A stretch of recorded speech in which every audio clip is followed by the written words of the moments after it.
Hello, everybody, and welcome to this In Conversation event with Jamila Gavin about her novel Coram Boy. My name is Sarah Shaffi. I'm a freelance journalist and editor and interviewer. This is a Lit in Colour Pioneers event. Lit in Colour is a campaign all about supporting UK schools to make the teaching of English literature more inclusive of writers of colour. One of the things that I do with Lit in Colour each year is help put together the Lit in Colour incomplete lists, which are books by writers and illustrators of colour, and they feature hundreds of titles by writers and illustrators of colour that we think you should all know about. So do check those out if you haven't had the chance to yet. Today, as I said, I'm going to be talking to Jamila about Coram Boy, which is a GCSE set text on Pearson's GCSE English Literature specification. We're going to hear a little bit about the novel, have a reading from Jamila, and there'll be time for audience questions during the second half of the event. So do have a think about what you want to ask, and there's no need to be shy. Jamila is absolutely lovely and we'll be happy to answer anything about the book. You can put your questions into the Q&A box, and that is open from now. So please do start putting them in as you think of them. As a really quick introduction, Jamila Gavin was born in India near the Himalayas before moving with her family to England, where she spent the rest of her childhood. These early experiences of her life between two countries and cultures became the main inspiration for much of her writing, which reflected on the changes happening within multicultural Britain. Jamila, welcome and thank you so much for being with us. Thank you. So introduce Coram Boy to us in a couple of sentences if you can, and we'll have lots of time to delve into it. So this is a teaser, if you will. Oh my God, I'll try and do it in a couple of sentences. It's very inclusive of everything, but I've been living in Gloucestershire for 40 years or so, and my main agenda ever since I started writing was to put colour into books, that children of all races and ethnicities should be able to see their mirror image. So that was the theme throughout all my writing. But when I was in Gloucestershire, I heard this reference to the Coram man. And for the first time, I was inspired to follow that up and found myself in 18th century England and everything that was going on in that country, in this country, to do with the Coram Hospital, and my characters just grew out of that.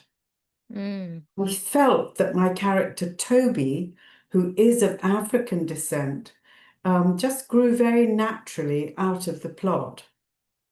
Mm. Well, set the scene for us a little bit through your reading, which is going to come sort of part way through the book, and it's an introduction to the Coram Hospital and tells us a little bit more about the Coram man who you heard about as well.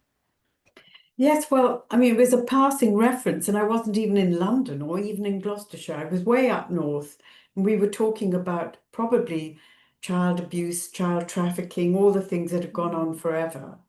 And somebody said, well, of course, England had the Coram ban. And it was Mm. such a word, and I'd never even heard the word Coram before. And I said, who's the Coram man? And then they went vague and said, well, they Mm. think it was some kind of drover, traveling kind of drover who would pick up unwanted children, unwanted babies. And of Mm. course, my brain immediately, as soon as I got back to London, I went through the London telephone directory to look up who else is called Coram, Coram. There were about six, and I began to ring them all because nobody knew anything other than some Coram. And Mm. I eventually got to the Coram Foundation, it was as it was then called. It's now just called Coram, but it existed. And I got their librarian on the phone, their archivist, and I said, does the Coram man mean anything to you? And she said, no. And then she said, except. And what it turned out was that when Captain Coram in the 18th century, who'd made a living in America building ships and made, become the equivalent of a sort of millionaire, really, very wealthy, he mentions when I began to look him up that every time he came back to London, he said this extraordinary thing. I'm fed up with tripping over the dead and dying bodies of little Mm. children. Wow. I mean, I was born in India. I had enough childhood in India to have seen destitution and pavement dwellers. I mean, that could have applied to India in my experience, but England seemed Mm. unbelievable. So that's when I began to explore what on earth was going on. He was so upset, Captain Coram, at this situation, and now he had the resources to do something.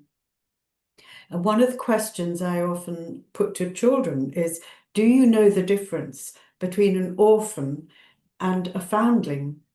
Because Mm. Captain Coram quite definitely founded a foundling hospital, not an orphanage. And the difference is that if you've got a mother and a father, even if you are orphaned and they have died, it's respectable. But if you have been abandoned and possibly out of wedlock, that you don't have a legitimate married father and a mother, that is not respectable in very conservative Christian Britain. And so it really made a difference to how I approached the plot, and that the whole issue of unwanted children wasn't just poor little housemaids who fall foul of the master of the house. It Mm. was from top to bottom that there would be women who did not want their babies. And so when Mm. someone like a Coram man comes along, because Coram was founded and everybody was talking about this new foundling hospital. Um, I think my theory, but I think based on evidence, was that the name spread far and wide up and down the country, and sort of tricksters and fraudsters would use the name for their own benefit. And so this is where my Otis Mm. Gardner comes in, because he can make money out of collecting unwanted babies, whether it's from aristocratic ladies or housemaids, Mm. and bring them so ostensibly to London, but actually sell them off, kill them, as Mm. soon as they were no longer of any use, do away with them.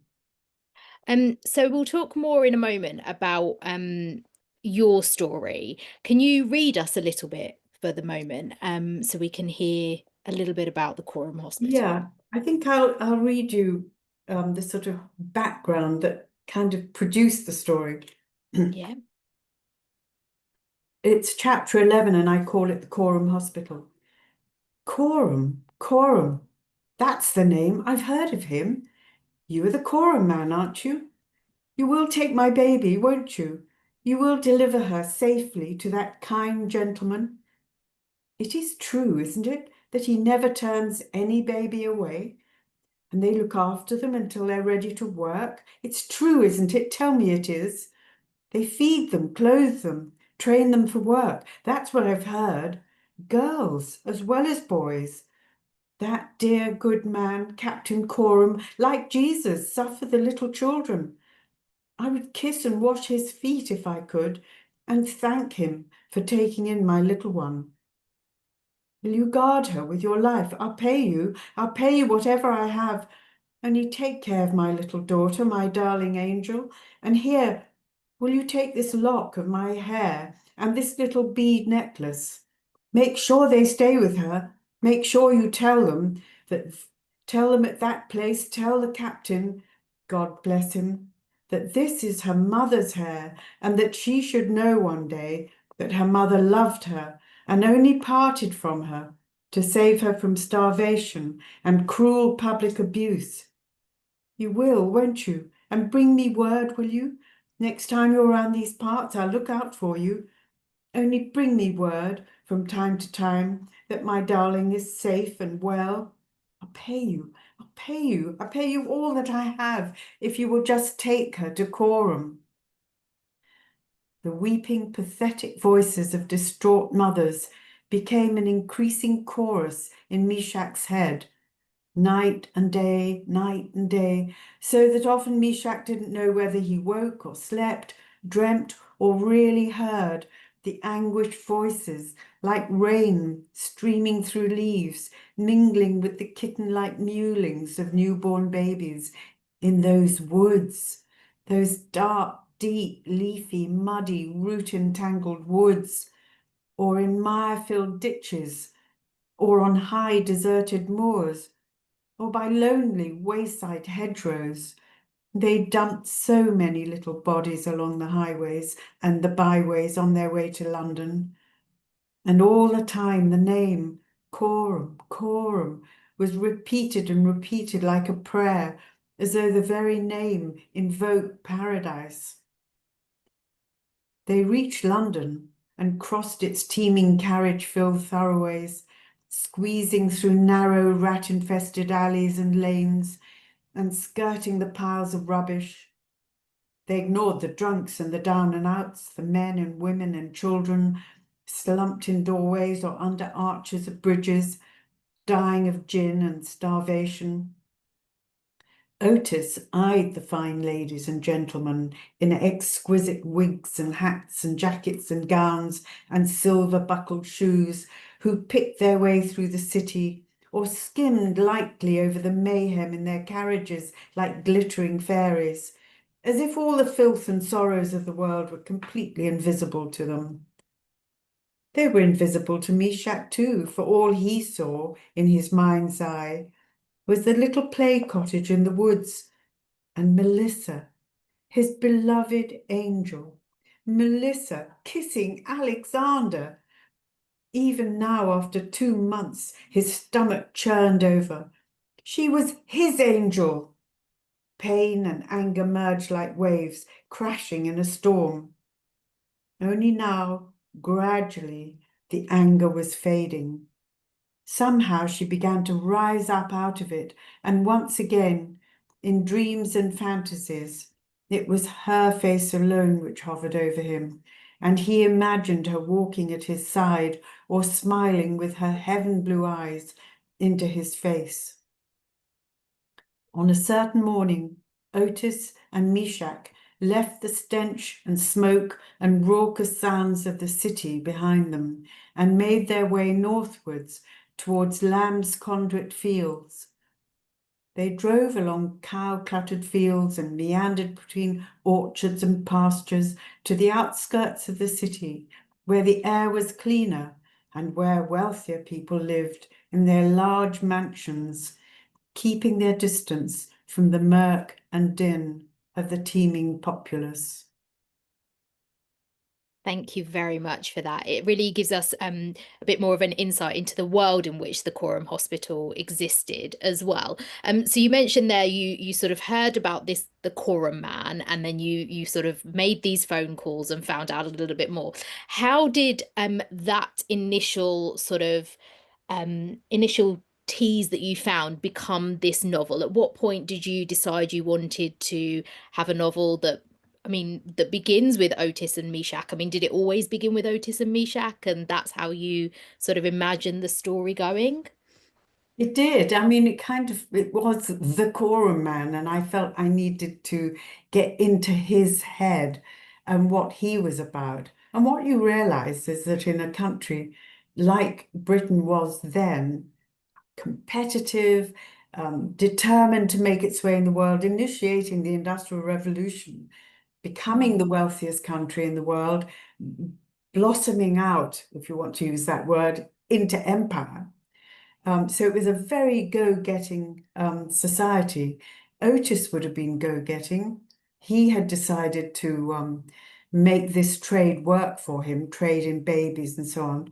But I have him see those fancy coats and the lace and the mm, wealthy. And for him, it was the start of an ambition to be wealthy too one of these days. Um, yeah, so but I have to say that this is what happens to me almost immediately, having established the Coram man and who he was and what he did. A whole family, the Ashbrooks, their estate, really just appeared. I can't remember mm, sitting down and saying, oh, I better have this and I better have that. They really did just appear. mm, Because of that period, music very quickly became very central to the atmosphere of the book. I mm. was living in Stroud in Gloucestershire, and just down the road is Gloucester Cathedral. And I knew they had a very established choir school. I also was fascinated by roots. I always have been fascinated by roots, whether it was roots between India and England, back and forth, or during the war, we had to go all the way around the coast of Africa to get to Mumbai because they crossed um, Mm, the Suez Canal was closed during the war, that kind of thing. So it was always of interest to me. And so when in Gloucestershire, I find remnants of what they call drovers' roads, which, and you'd have heard about roads such as the Ridgeway, the Fosse Way, the Cotswold Way. They all wind up miles and miles and miles, linking the country with trade. And I could see this Coram man, because I first heard about him in the north, winding his way down through Bristol, mm, heading for London and the Coram Hospital, picking up these babies. Some of them die on the way, and Mishak has the trauma of watching them die and being dug into rough graves. There mm, was one other thing that extraordinarily chimed in. I was doing some tutoring for Arvin at Hebden Bridge, and that's got very steep valleys and chimneys that rise up through the trees. And every morning before I was teaching, I used to do a walk down the valley over the bridge and up again through the woods. And I met a local man and I said, what a gorgeous place this is. And these woods are amazing, and I was sort of praising it. And he said, yeah, we locals call those woods the crying woods okay. because in those factories were worked by children. This was the height of child labor. Mm, And when the children died, which they did, their lifespans are terribly short. They couldn't afford, graves and mm, funerals. They used to just tip them into the woods and do very shallow graves. And that was known all around the district. I've got a chapter in the book, I think, called The Crying Woods. And I heard that, from a local.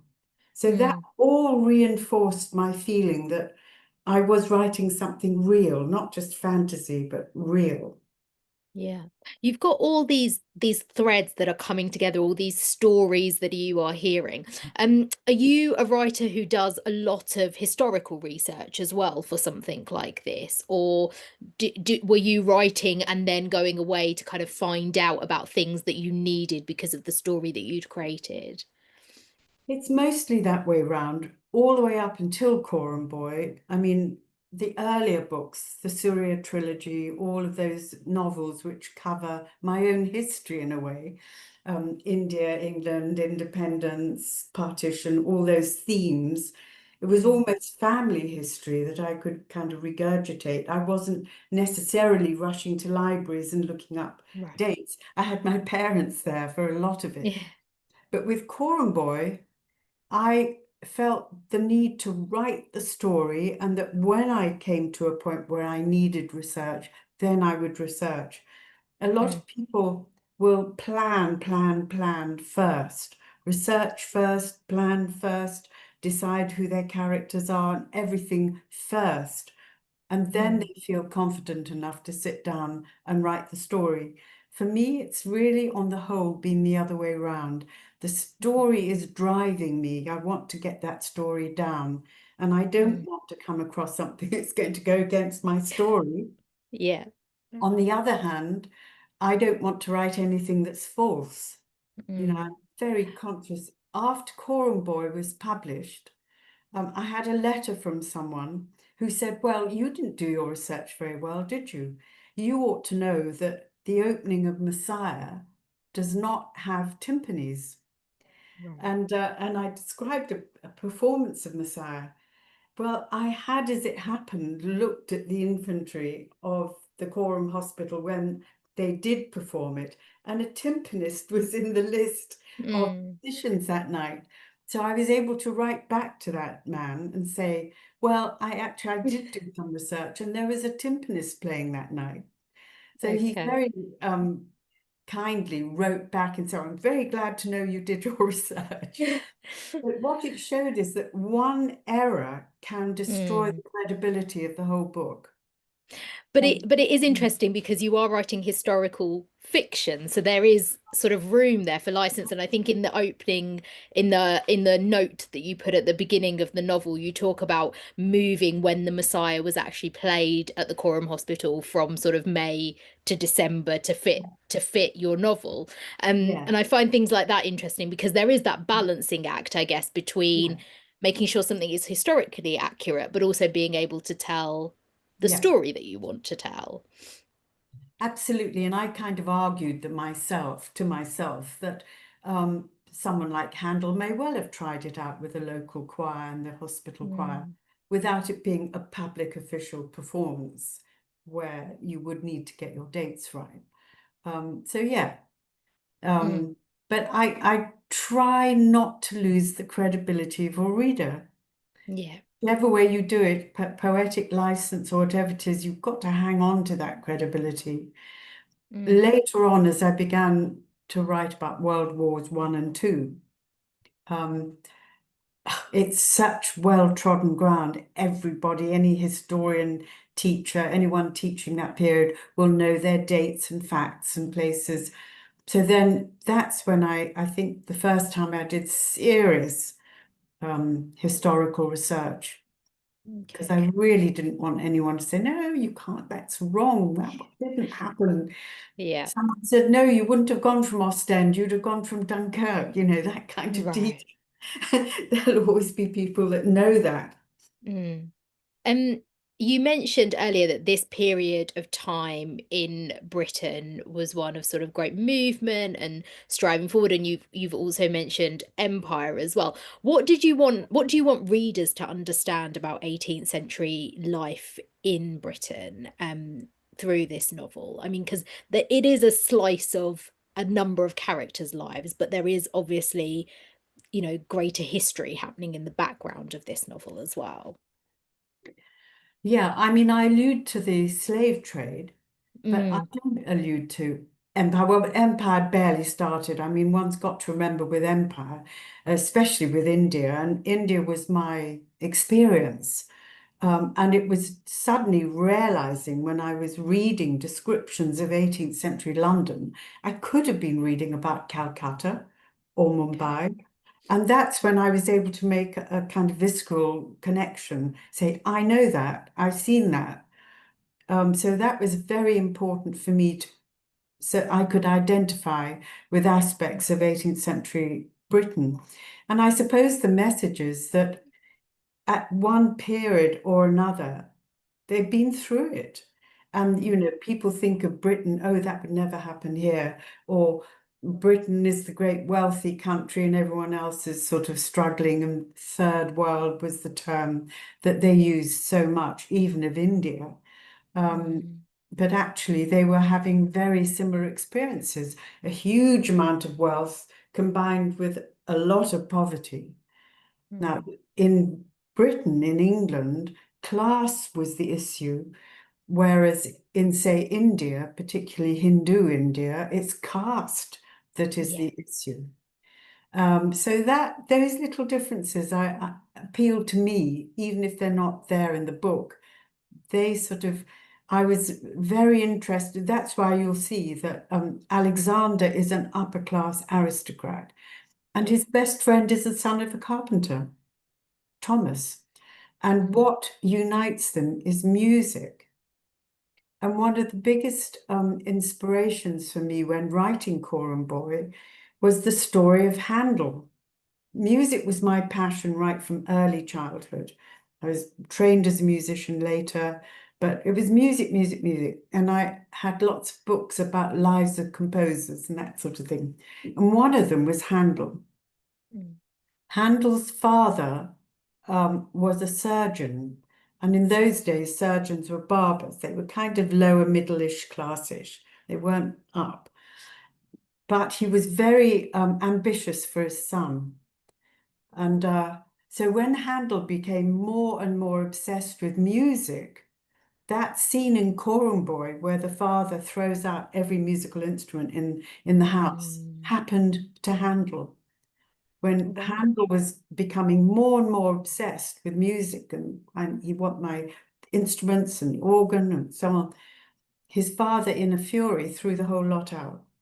Mm. And I believe there was one instrument that was kept secretly up in the garret. And in the book I read about Handel, there was a wonderful illustration of the boy sitting at this organ. They called it an organ, it was a little household organ. And the father standing in the doorway with a lamp, looking absolutely furious that his son had disobeyed him. Mm. Now, the interesting thing is that what saved Handel was not running away as Alexander did, but following his older brother to court. I can't remember the name of this city, but it was the nearest one to where he was living. And when they got to the palace where his older brother had a position, Handel, the boy, noticed a spinet in one of the off rooms and just began to play. Now, here's coincidence. The prince was passing by Okay. and said, "Who's that?" And the brother said, "Oh, that's my brother. I'm so sorry, you know." And the prince just said to the brother, "Make sure he's a musician." Mm. That was how Handel got his break. So Yeah. I love those sort of coincidences. And, you know, it's Mm. not a similar thing with Aaron later on when he sings to Handel, and Handel says, "Where are you going after this?" Because they were all apprenticed and had benefactors. And Mm. Aaron had been picked to go to a cabinet maker. And Handel said, "No, no, no, no. No. He's got to Yeah. be a musician." Mm. It's those small sort of twists of fate, I It guess, that did. are It really, did. yeah, that you couldn't make up in a way, I guess, I which know. I mean, it must be so perfect for a yeah. novel, I mean, the sort of thing I Mm. was trying to write. And I Mm. think as far as 18th century England was concerned, and also remembering that the Enlightenment period in Europe was, you know, had started to become very influential. Mm. So Captain Coram, in that very first setup of the Coram Hospital, was able to insist on things that didn't become routine in English education for another 200 years in a way. He wouldn't have corporal punishment. He Yeah. insisted that girls and boys both learn to read. And they would say, "What do they want to read for?" And Coram very cleverly was able to say, "Well, everybody should be allowed to read the Bible." Oh, all right. Mm. So then they were allowed, you know. So these are Yeah. little tiny milestones that enable children right from the bottom to make their way up. Mm. I think one of the most recent examples of that, for anyone that was watching Wolf Hall on television, is that Thomas Cromwell started as a blacksmith's son, but Yeah. it was education that got him up, up, up, up, as more and more Mm. people trusted him, realized his intelligence. Yeah. So people could move upwards as well as Mm. downwards, of course, but Yeah. upwards. We'll go to some audience questions in a moment. So if you have some, please do pop them in the Q&A box. Jamila, I'd love to ask you a little bit about the structure of the novel. So it's in sort of two distinct parts, as it were, although obviously as we get further and further into the novel, we realise the links between them. Tell us a little bit about writing in that way. Were you always clear that you wanted these two timelines, I guess, two sort of distinct parts of the novel, and then the characters would go between them, or was that something that came later on in the process? It was a kind of dawning, you know, that Okay. this was already a big book. I am supposed to be a writer of children's books. And I got to that point when Alexander's run away. Now, in my head, he was running away to Europe. He was sufficiently a musician, sufficiently educated that he would be able to get a job as a tutor, maybe a family going to Switzerland or France or somewhere like that. That whole storyline began to come into my head. Mm. But it was taking me away from Coram and from the trade. It was Okay. following Alexander's exclusive journey rather than that whole background. It took me a little bit of a while to say, no, no, no, don't go down that route. have a break, and come back to him when stay with the baby, because we had ended almost part one with Melissa Mm. having that baby, and Yeah. how it tied in with Mishak, who is obsessed with Melissa. He was a kind of peeping Tom and was always hanging Mm. around and was there when that baby was born, and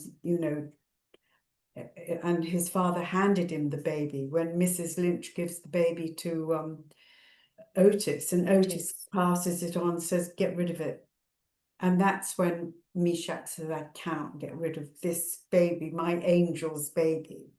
And Mm. he's heard of Coram, of course. So that's when he goes to Coram. So I thought I must stay with that link. And so the break was fairly natural in the sense that we then meet up with them again, with Aaron now about 7, 8 years old, and his Mm. friend is Toby. And Toby's story, I think I have to read through my own book again, but is Otis at the same time trying to make his way up the ladder Yeah. and sees a group of slaves coming off a slave ship, and Mm. there's the mother with this baby, and they don't want to have to deal with the baby. And Otis says, "I'll take the baby." And that, of Yeah. course, is Toby, because Toby knows already that there is some trade in black babies. Mm. They were already sort of good luck symbols. There were quite a few regiments who would have a black boy as a sort Mm. of good luck um, emblem. He might be in the front of a regiment beating a drum or something. And then, Yeah. just as I describe in the drawing rooms of London, that Toby was a lovely plaything. It might be their favourite dog or Mm. something. That was what he was, but they dressed him all up like a prince and had him hand round the Mm. sweets to the guests, and they all say, "Oh, how charming." So I And I thought that sort of scene and that explanation actually made me as a reader a little bit uncomfortable. And I say that in a good way because sometimes I think books tell you things that you don't know about and that do make you uncomfortable because they make you think about the world in which you live in and which you have come from. So was that from sort of had you read, I don't know, direct accounts of things like that happening and tell us a little bit about that if you can. well, when we talk about research, we Mm. think of books. I did a lot of research in art galleries. We just go Okay. into the National Gallery, look up paintings of the times, 17th, 18th century, and so on, and you'll invariably find a little black boy, in a corner, part of the drawing room, either as a kind of pet but certainly there. Um, I remember being in Venice, and what a lot of people don't realize is that Venice had one of the biggest slave markets in Europe in the 17th century and 16th, 17th century. In fact, I wrote a book called The Bloodstone after Coram Boy, Mm. which describes that. If you go to Venice now, which I subsequently did when I was researching the Bloodstone, you'll see little black boys holding up lanterns, ornamental lamps being held up by little black boys, Mm. always boys. I don't know what happened to the girls. Mm. Um, so they were almost on part of the scenery without knowing who they were, where did they come from, what happened to them when they grew up. Now, Mm. there are one or two books that if those children were lucky enough to be in, say, certainly in England, there were no slaves. People were not called slaves. They might have come from enslaved um, people being trafficked, and these little children might have been extricated from them. But a lot of those boys would then make their ways or just land up being servants in a household. Mm. So it's another sort of story, another layer of that enslavement story, if you like. Mm. Mm. But I've forgotten the name of the writer, but one or two did write their stories and had some status in the end. Mm. There's the story of Belle. Some of you may have seen it. It became a film. Yeah. She was brought over by one of the plantation owners, brought back to Britain, And little Belle became the daughter of the house, her best friend. I think she Mm. even married someone within aristocracy. Queen Victoria was hugely fond of the empire in a very idealistic way. Yes. She wanted to be like the Romans. Everybody was equal under the Roman Empire. If you were a Mm. Roman citizen, that's what mattered.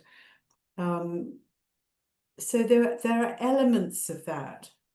But Mm. mostly, I don't want to be glossy about this. It was a No. very tough, prejudicial life, and it was hit and miss. It's like we Yeah. discussing, you get the right person at the right time, a good thing happens. You get the wrong person, the wrong time, a bad thing happens. But it Mm. all added to the movement against slavery, Yeah. the abolition of that trade. Mm. One more thing I want to ask about before we do a few audience questions is the character of Meshach. And obviously, we've heard a little bit about him through your reading and also some of the other discussion that we've had. So, Meshach very clearly has a disability of some sort, learning or physical. How did you approach writing about disability? And what did you do to make that portrayal authentic without being sort of condescending or stereotypical? I think in my head, I thought, one hears about particularly, you know, 30 or 40 years ago, people would have fits and they would just say they had Mm. fits. And they seemed to be undiagnosed. It was probably a form of epilepsy, or who knows, that names weren't given, and often they would just say they had a fit. That was one element of Misha. The other was the loss of his mother, which Yeah. I think was hugely important because people were afraid of disability until quite recently, really. They felt it was bad luck, or they didn't know how to deal with it, they didn't know how to communicate. Um, and so someone like Meshach was incredibly vulnerable. And then the only person I felt in his story who understood him and actually loved him was his mother. Okay. And then when his mother died, and he said, "Where's my mother gone?" "Oh, she's gone to the angels." So he was Mm. obsessed with the thought of his mother being up there with the angels, his father using him as a vulnerable young person who mothers with babies that they're having to give to his trust would see and feel reassured. Well, if this man can look after this rather disturbed and odd boy, then he'll look after my baby. It was a form of him representing trust. Um, and then it also is why Meshach became obsessed with Melissa, because suddenly she seemed to be everything that he remembered of his mother. And there was a stained glass window in the cathedral, and when they'd said she'd gone to be with the angels, he would look at this image in the cathedral and say, "Oh, that's my mother." And Melissa kind of tied into that image, which is why Mm. he had this obsession with her, and then saved, Aaron when Mm. he was told to get rid of it. So it's that is Meshach, very vulnerable, and the last thing that is real is I had a friend who had an incredibly unhappy kind of abandoned childhood. She wasn't physically abandoned, but within a very dysfunctional family, she always felt abandoned. And she once said to me that the only way she could ease her sorrow was to go dead, as she would call it. She would literally just lie on the floor and be dead. Mm. This was real. And that for me is what Meshach often did. When something became intolerable, he just Mm. played dead. And I think you'll see a couple of descriptions of that at different points in the book. Mm. Yeah. Thank you for that. So that I think leads in well to our first audience question, which is around your characters generally. How do you plan your characters and ensure that they are sort of credible and authentic? I'm not really a planner. That's the trouble. Very difficult. I often use the analogy that someone used to me, a musical analogy, was that Beethoven was a great architect. He understood his structure and where he was going, and worked in that sort of parameter. I don't think Beethoven really had parameters at all, but he had a sense of structure. Schubert, on the other hand, this person described as being a sleepwalker. He walked his way intuitively into his music and what he was composing. And I feel I'm much more in the Schubert side. I kind of sleepwalk my way through a book Yeah.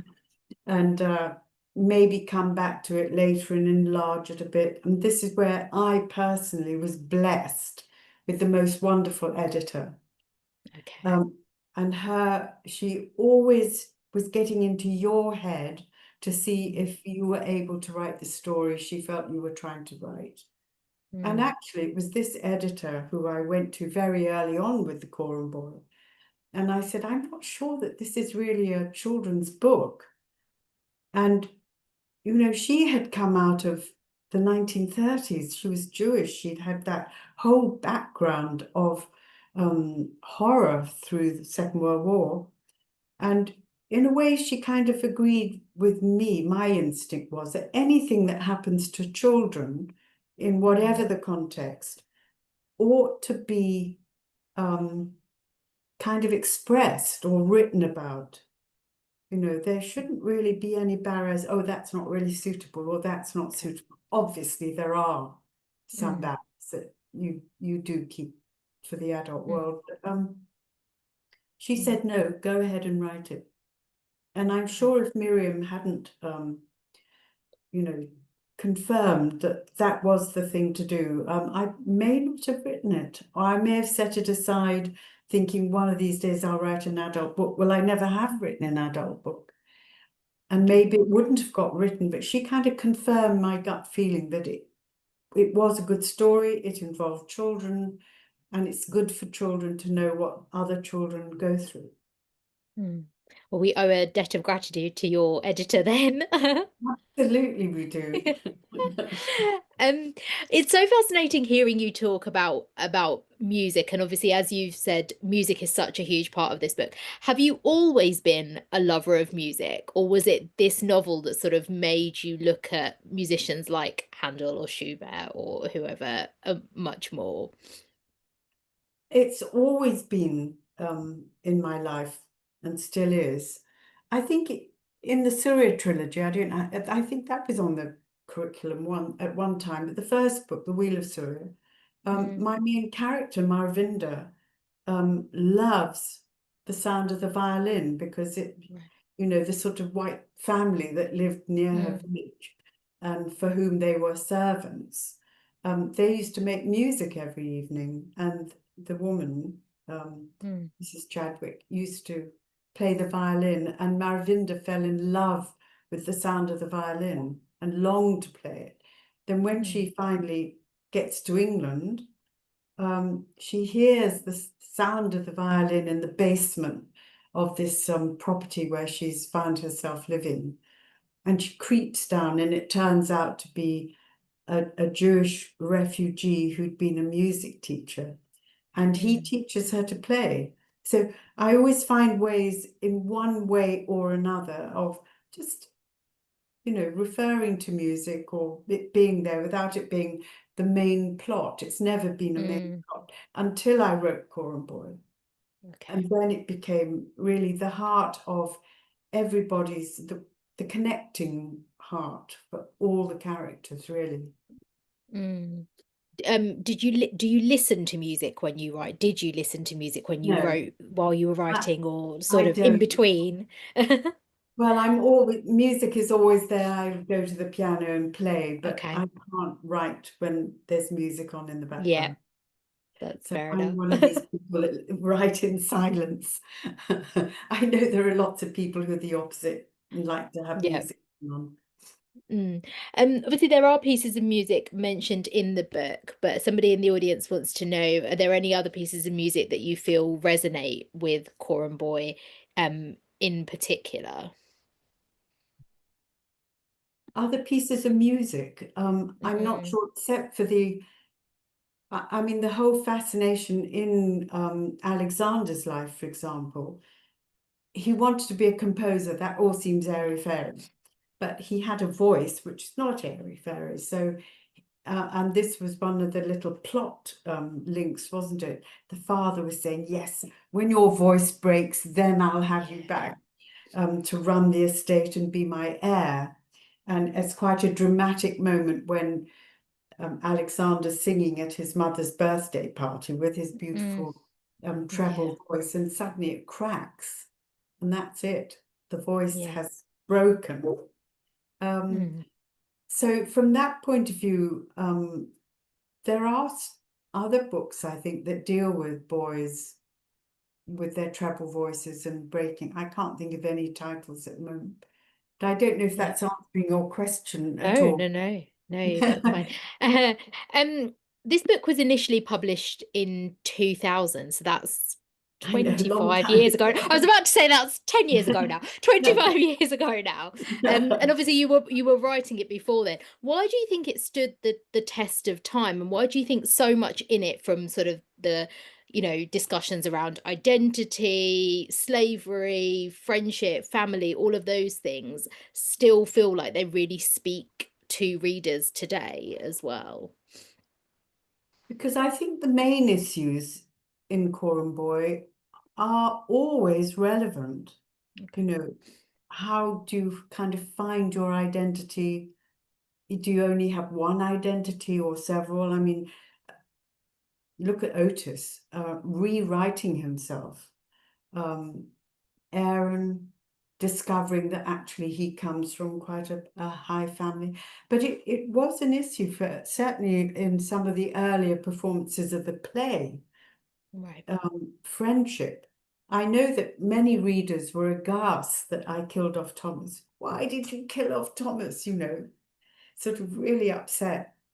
For me, I just felt he had to die. The ultimate loyalty to your friend was to give Yeah. your life, kind of thing. It felt very natural. It didn't feel natural to me to have him live. But in the play, they couldn't bring themselves to kill him off.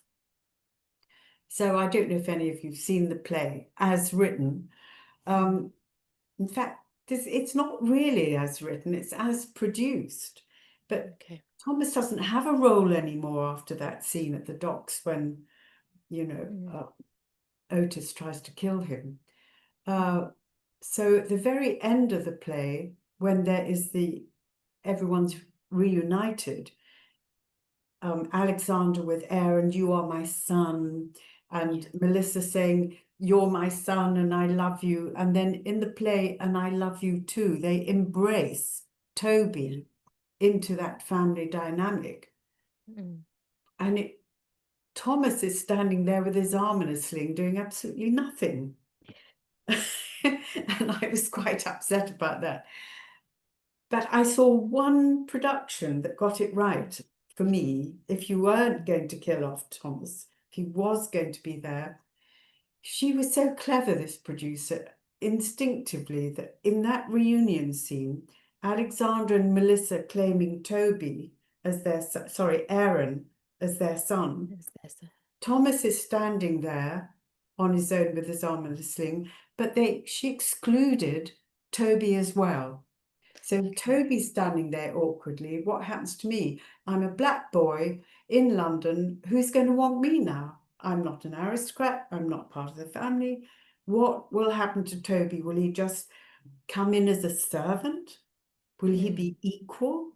What? And Thomas, of course, was a working class boy, son of a carpenter. And she has Thomas move over to Toby and put an arm around him. Perfect. Yeah. Yeah. You and I, we have to accept who we are. We are loved. It's not that we're rejected, but we are not them. Mm. Mm. That was the subtext in that scene that I saw in that production. And I'll be very interested to see in a possible new adaptation that's coming along, whether they unpick that. I mean, they might kill Thomas off because it's a whole new adaptation. But Mm. I do think you need a reason if you're going to kill off a character, either he's gone, Yeah. and that's fine, he's gone. But if you're going to keep him alive, he has to have some kind of reason, a Yeah. raison d'etre, as they say. And just to stand there with an arm in your sling was not good enough. But putting his arm around Toby was perfect. I accept that completely. I liked it very much, and I wish I'd written it. Um, I think we've got time for maybe a couple more questions. Somebody asks, who is your favorite character in the book and why? It's so tricky. You fall in love with all of them, even Otis. Right. I always feel you've got to identify with your characters, the good, the bad, even the little side characters, because Mm, they're real, and even if, like Mother Catbrain, for example, you could have left that chapter out, really. There's no mm, need for that chapter in plot terms, but she contributes to the whole fabric of the story that you're trying to write.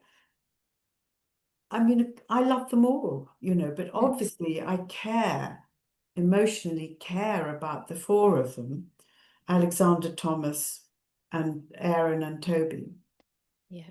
And I care about Misha because Mm, I think there are so many.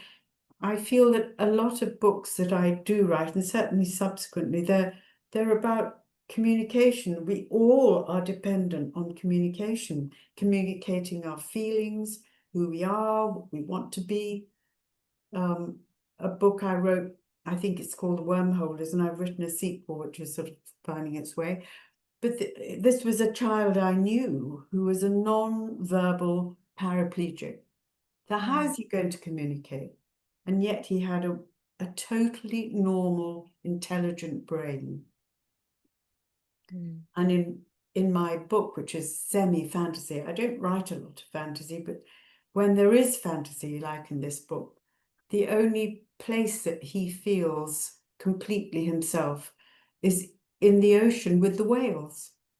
mhm, And then his limbs are freed, his voice is freed, and it ends with having to make a decision. Do you stay with the whales or do you come back to the reality of who you really mm, are in the real world? You know, I've mm, always been interested by that. And this mm, is what Toby's about, what Thomas is about, Alexander leaving home to be a musician because he knew that's what he wanted to be. He writes it in his letter, but it takes mm, the rest of the book before his father even begins to understand that something like music can override everything. You give up your status, your wealth, everything to do the one thing you really want to do. mm. That's almost all we have time for. Just one last question from me, I guess. So, as we said, this book came out 25 years ago. Do you feel the same about it now as when you wrote it? Have your sort of feelings and connection to it changed over time and grown deeper or grown different as you've seen the reception to it, as you've seen adaptations of it, as you've seen students study it as part of their curriculum as well? Um, I've been lucky enough for that book to have always kept me in contact with it. Okay. You often write a book, it's done and dusted, it's published, it has its life, it might disappear, go out of print, and it's gone.